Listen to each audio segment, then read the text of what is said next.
Assalamualaikum warahmatullahi wabarakatuh. Okey, untuk spek 58 crankshaft wave 125 PNP EFI hari tu kulit enjin yang ni memang tak selamat untuk digunakan sebab tapak bush starter ni dah makan jadi aku minta owner ambil yang barulah. Dan sebelum ni dah sampai yang baru owner pun steady kita minta dia, makna janji barang tu mesti elok. Okey, nampak ni yang baru dan tapak starter dia sangat baik. Tengok perbezaan tapak starter ni yang mana dah makan tu nampak aku tunjukkan. Okey, yang ni sempurna, yang ni nampak dia dah tenggelam. Okey, cuba tengok. Nampak ini akan bush starter tu dia akan lebih ke dalam lah sebab dia dah makan kawasan tu jadi memang tak sesuai lah. Yang ni kulit enjin yang baru yang telah aku hantar foundry aku dah hantar mesin. Nampak ni dia tembus pun tidak cantik-cantik ngam-ngam foundry ni buat. Ni memang sesuai lah untuk blok Leo 58 dia orang dah ukur. Nampak aku kampikan dulu, nanti kita tengok lubang dia. Okey, macam ni kedudukan dia, bulat pun bulat.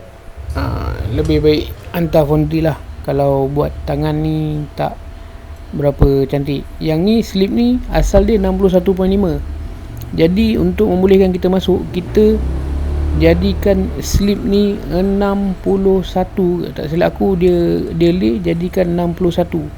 Jadi bila 61 kita boleh masuk dan ada free play 61 kalau tak silap aku nampak 61 ya, 61 slip tu dah jadi 61. Asal original dia 61.5 dan kita kecilkan sedikit dan masih lagi boleh untuk diguna pakai. Jangan takut, slip ni masih tebal. Ini cara aku untuk pasang blok Leo dekat enjin ni. Aku memang kecilkan sikit slip dia jadi 61.5 dia aku dah buang. Dan depan ni asal dia ada skim tingkat, aku buang skim tingkat ni. Slip ni masih boleh pakai lagi walaupun kita dah buang 0.5. Jadi ketebalan slip ni ada lebih kurang 1mm dekat 2mm lagi lah, 1 ke 2mm lagi. Jadi dia masih relevan lah untuk kita pakai. Tengok tengok aku ukur pakai caliper ni, nampak masih ada lagi lebih kurang 1M 2M dekat 2M lah, 1M setengah lebih kurang, plus minus 1M setengah. Memang cun-cun lah. ok, jadi siapa yang tak tahu nak pasang blok ni boleh tengok lah cara aku pasang blok Leo dekat enjin ni. ok, untuk tiang untuk tiang kalau nak pakai timing chain kelas 1, tiang pun mesti kelas 1 ok, kat sini untuk tiang sebelah magnet, bahagian sebelah magnet bahagian sebelah magnet ni, dua-dua ni kita buka letak dekat bahagian clutch kulit enjin kelas 1. jadi korang perlu hanya beli dua batang sajalah yang baru, iaitu sebelah magnet kelas 1 punya. Dia lebih panjang dan nombor dia kalau tak silap aku 850 KFL 850. Itu untuk part number tiang sebelah magnet kelas 1. Jadi sekarang ni aku buka yang ni, aku nak pindahkan dekat kulit enjin baru.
Okey, boleh nampak aku dah masukkan tiang ni. Nampak dia ngam-ngam dan tanam pas dekat dia punya taper tiang tu. Nampak. Jadi dia masuk kemas. Pastikan dekat trip tu tadi aku ada taruh minyak, supaya dia lebih licin lah. Yang ni lagi satu aku nak ikat. Jom.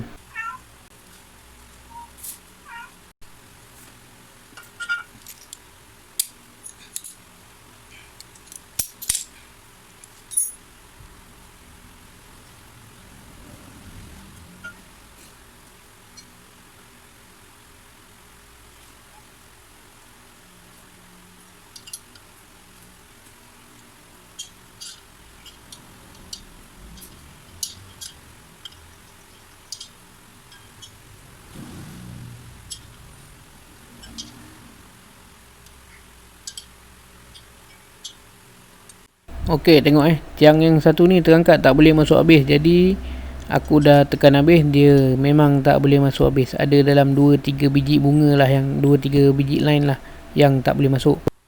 Jadi apa yang perlu aku lakukan kat sini, aku akan gosok sedikit tiang tu supaya dia boleh masuk kemas dan dia punya stopper tu ngam-ngam dekat trip tu. Pastikan buat macam tu Sebabnya kalau korang tak buat macam tu, nanti kau ikat blok dia tak rapat. Jadi pastikan tiang tu masuk betul dan kemas. Okey, sekarang aku ikat dulu tiang ni. Kita makin berapa banyak kita nak grinder. Lepas tu aku nak grinder lah. Okey, jom.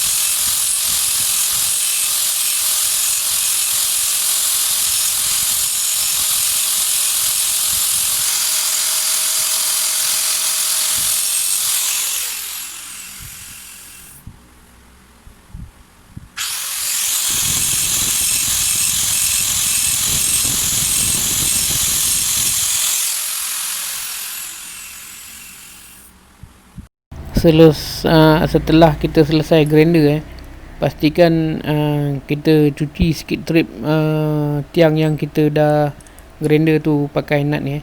Pastikan dia tak ada macam tajam-tajam tepi dia. Pastikan dia macam asal lah. Jadi kalau siapa yang tak tahu, korang boleh buka nut tu dan main-mainkan dekat tray yang kita dah gosok tu, bagi dia rata. Jadi kulit enjin tu boleh, bila kita masukkan dekat kulit enjin tu, kulit enjin yang baru tu boleh terima dengan baik lah trip yang kita gosok tu. Okay, jom.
Okey, yang aku masukkan macam ni bila kita dah grinder, nampak tiang tu tanam elok-elok, dia berhenti dekat stopper dekat stopper tiang tu, dan dia rapat. dia rapat dengan kulit enjin. Macam tadi dia terangkat, nampak? Pastikan ikatan tu kemas dan trip dia betul-betul lurus. Jangan masuk sengit. Bila masuk sengit, trip dalam pun automatik jadi sengit. Jadi kita kena masuk dengan lebih berhati-hati lah. Dan okay, sekarang kita buka dulu dan kita lanjut pasang.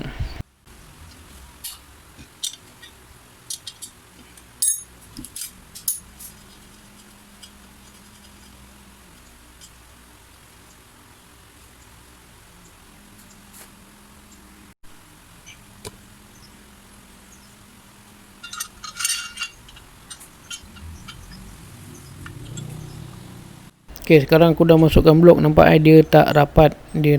Jadi apa yang perlu kita buat kat sini, kita kena korek dekat, kalau tak ada spacer, kita kena korek lubang yang masuk tiang blok tu. Pastikan step tu betul-betul masuk dan ada ruang untuk dia merapat. Kalau ada spacer, pastikan lubang spacer tu lubang ni aku masukkan, korang kena besarkan sikit lah. Kalau tak ada spacer, kalau ada spacer, korang kena besarkan lubang spacer tu. Macam ni. Nampak ni spacer yang dah datang sekali. Jadi dia boleh duduk sekali dengan step tu. Jadi taper tiang tu masuk dekat spacer tu. Jadi dia boleh rapat. Ingat benda-benda macam ni walaupun dia kecil, sangat berpengaruh. Benda-benda macam ni. Jadi sila ambil perhatian lah benda-benda macam ni. Pastikan step yang dekat tiang tu masuk dekat dalam spacer. Jadi sekarang ni aku masukkan blok. Kita tengok. Biasa dia akan rapat lah kalau spacer korang boleh masuk dekat bush tu. Nampak? Sekarang dia lebih rapat. Korang cek lah 4-4, tapi rasanya sebelah sana tak ada kot. Sebelah sana dia punya bush tu, bush tiang tu masuk ke dalam. Nampak spacer dan blok sangat rapat. Kalau dia renggang, confirm keluar minyak. Benda-benda macam tu kena ambil pot sikit.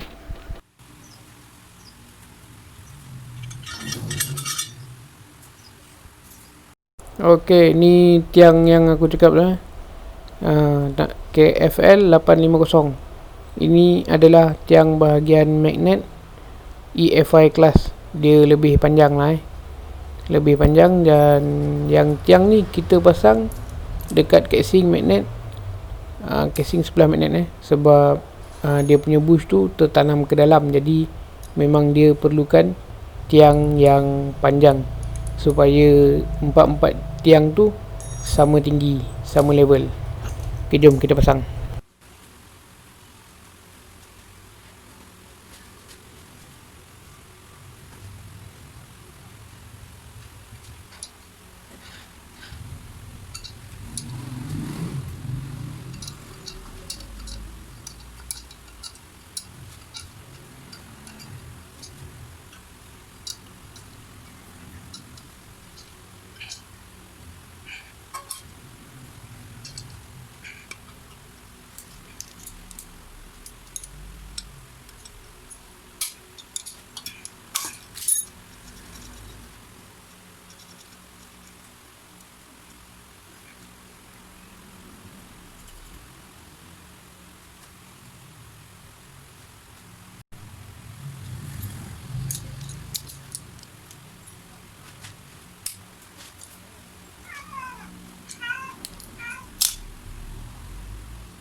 Ok, nampak blok tu cukup rapat dekat tiang yang sebelah magnet ni.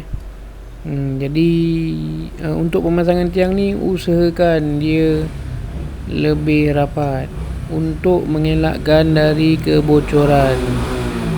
Itulah maksud aku, empat tiang tu pastikan dia rapat. Okey, jom kita lanjut.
Okey, gear 4 ni owner menggunakan yang, sekejap aku kira lebih kurang ni 22 mata 22T.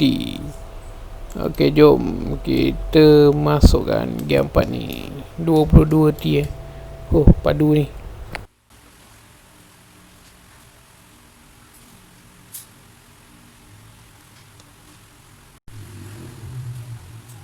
Okey, macam biasa untuk Grand Shaft aftermarket, untuk EX5 atau EF5 atau EF5 Dream lah ya. Untuk Grand Shaft aftermarket ni aku lebih suka welding dekat bahagian pin Bila welding dekat bahagian pin, labu ni tak senang berpiuh, tak senang bergegar. Sebabnya sebelum ni aku tak welding memang kerap jadi macam tu lah. Rem sekali dua kan dah bengkok, gegar lah, tu semua merepek lah tu. Tak mau, jadi setiap kali pemasangan aku akan pergi hantar TIG dan well. Dia pun boleh mengelakkan bila labu tu kurang gegar, kita punya sub grand sub tu kadang bila terlampau kuat bergegar dia boleh patah sebenarnya. Tu pasal kadang-kadang ada orang mengadu, bang, brand Taicom tak tahan lah, brand King tak tahan lah, apa semuanya bagi aku semua sama je. Cuma brand je yang lain-lain. Jadi untuk mengelakkan dia bergegar, personally lah, untuk aku akan welding sikit lah, welding tab ke 2-3 tab ke, tu lebih selamat lah. Ok, owner menggunakan gasket wave wave 100. Sebenarnya kalau ikutkan gasket wave 100 ni kalau boleh tak payah pakai lah. Kalau boleh, kalau pakai barang-barang kelas 1 ni, carilah gasket kelas 1. Sebabnya kelemahan gasket ni adalah kita kena gunting mana part-part yang kena tu satu hal. Yang kedua, bahagian oil pump dia datang bersama gasket oil pump EF5 Dream atau wave 100. Jadi EF5 kelas 1 punya gasket oil pump dia lain. Jadi kalau siapa-siapa berhajat nak pasang enjin tengah kelas 1, pastikan belilah gasket overhaul kelas 1 supaya dapat sekali dengan dia punya oil pump gasket.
Untuk setiap enjin yang aku pasang, aku akan pastikan crankshaft tu berpusing dengan lancar, baik Y ke, baik EFI ke, baik Grease ke, pastikan ia berpusing dengan lancar supaya kita tahu bahawa enjin yang kita buat itu ngam, ringan dan sedap dipakailah.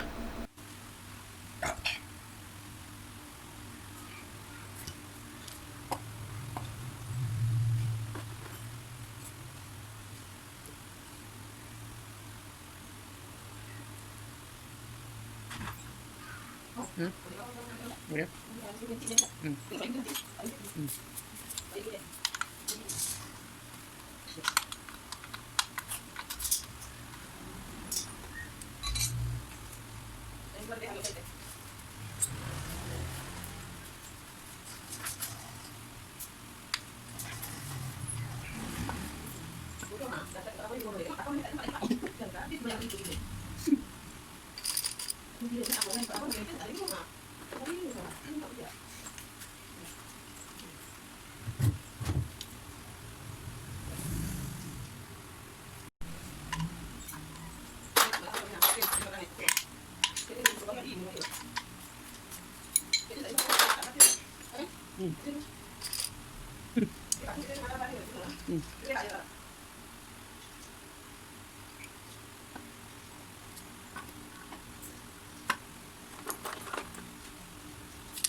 Jadi tak apa jadi bulan ni. Ya. Happy ni.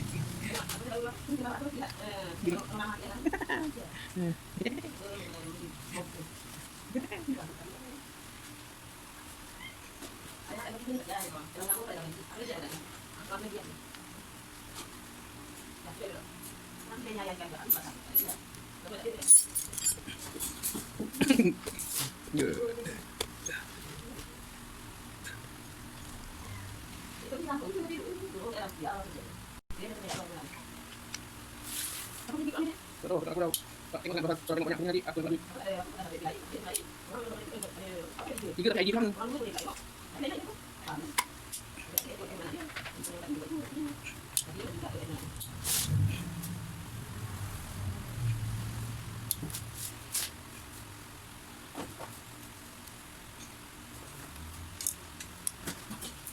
Oh yang dia aku tahu.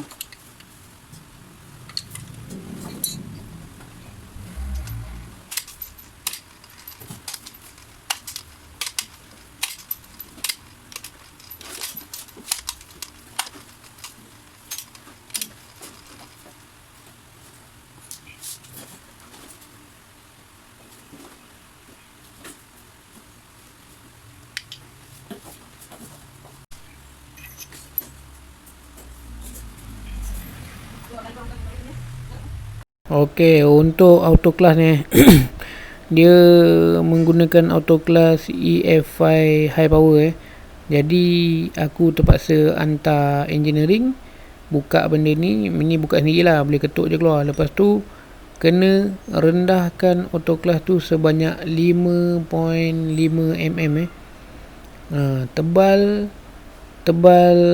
gigi ni, gear ni 5.4, jadi kita kena rendahkan 5.5 supaya dia ada free sikit. Bila kita ikat dia tak terus macam kelas matilah Jadi kita kena lay 5.5 mm untuk siapa yang pakai mangkuk auto EFI high power. Kalau dream tak payah, terus pasang saja. Faham nanti kena faham lah benda-benda macam ni Tolong ambil pot sikit lah. Nanti kan tanya bang nak pakai auto, nak potong apa, nak potong apa. Aku dah bagi tahu ini auto high power kena potong 5.5, pendekkan 5.5.